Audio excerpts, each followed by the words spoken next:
एक दिन गौतम बुद्ध अपने शिष्यों के साथ एकदम शांत बैठे हुए थे। उन्हें इस प्रकार बैठे हुए देख शिष्य चिंतित हुए कि कहीं वह अस्वस्थ तो नहीं है। एक शिष्य ने उनसे पूछा कि आज वह मौन क्यों बैठे हैं? क्या शिष्यों से कोई गलती हो गई है? इसी बीच एक अन्य शिष्य ने पूछा कि क्या वह अस्वस्थ हैं? पर बुद्ध मौन रहे। तभी कुछ दूर खड़ा व्यक्ति जोर से चिल्लाया, आज मुझे सभा में बैठने की अनुमति क्यों नहीं दी गई है? बुद्ध आंखें बंद करके ध्यान मग्न हो गए। वह व्यक्ति फिर से चिल्लाया, मुझे प्रवेश की अनुमति क्यों नहीं मिली? इसी बीच एक उदार शिष्य ने उसका पक्ष लेते हुए कहा कि उसे सभा में आने की अनुमति प्रदान की जाए।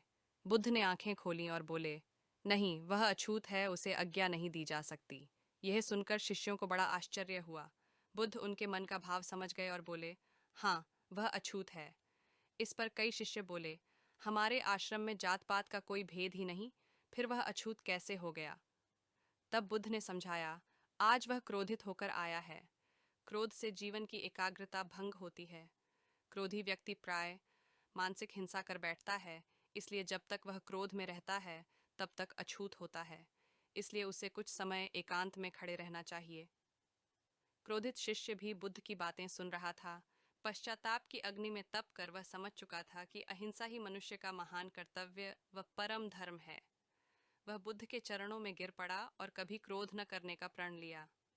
शिक्षा।